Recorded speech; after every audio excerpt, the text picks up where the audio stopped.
بسم اللہ الرحمن الرحیم۔ حضرت انس بن مالک رضی اللہ عنہ سے مروی ہے کہ رسول اللہ صلی اللہ علیہ وسلم نے فرمایا، کسی شخص کے عمل کو دیکھ کر خوش نہ ہو جاؤ جب تک تم اس کا خاتمہ نہ دیکھ لو، کیونکہ عمل کرنے والا ایک طویل عرصے تک نیک عمل کرتا رہتا ہے کہ اگر اسی عمل پر مر جائے تو جنت میں داخل ہو جائے۔ پھر اچانک وہ برے عمل کرنا شروع کر دیتا ہے، اور کوئی شخص طویل عرصہ برے عمل کرتا رہتا ہے کہ اگر اسی عمل پر مر جائے تو جہنم میں داخل ہو جائے۔ پھر اچانک وہ نیک عمل شروع کر دیتا ہے، اور جب اللہ تعالیٰ کسی بندے سے بلائی کا ارادہ کرتا ہے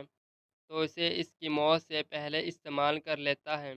اس کے لیے نیک عمل کے دروازے کھول دیتا ہے، اس کی روح قبض کر لیتا ہے۔ سیدنا علی رضی اللہ عنہ بیان کرتے ہیں کہ رسول اللہ صلی اللہ علیہ وآلہ وسلم نے فرمایا، کوئی بندہ اس وقت تک مومن نہیں ہو سکتا جب تک ان چار چیزوں پر ایمان نہیں لائے گا: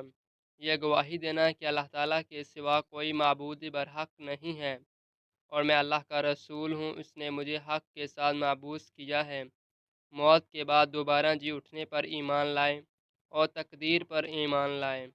حضرت انس بن مالک رضی اللہ عنہ سے مروی ہے کہ تم میں سے کوئی شخص اس وقت تک مومن نہیں ہو سکتا جب تک وہ اپنے بھائی کے لیے بھلائی کے اعتبار سے وہیں کچھ پسند نہ کرے جو وہ اپنے لیے پسند کرتا ہے۔ حضرت جابر بن عبداللہ رضی اللہ عنہ سے مروی ہے کہ کوئی بندہ اس وقت تک مومن نہیں ہوتا جب تک وہ اچھی اور بری تقدیر پر ایمان نہ لائے اور اسے یہ معلوم ہو جائے کہ اسے جو کچھ ملنے والا ہے وہ اسے چھوٹ نہیں سکتا، اور جو اسے نہیں ملنے والا وہ اسے کبھی نہیں ملے گا۔ حضرت ابو ہریرہ رضی اللہ عنہ سے مروی ہے کہ میری امت میں چار کام جاہلیت سے تعلق رکھتے ہیں، لوگ انہیں کبھی بھی نہیں چھوڑیں گے: نوحہ کرنا، حسب نسب میں طعنہ کرنا، چھوٹ سمجھنا کہ ایک اونٹ کو خارش ہوئی تو اس نے 100 اونٹوں کو خارش زد کر دیا،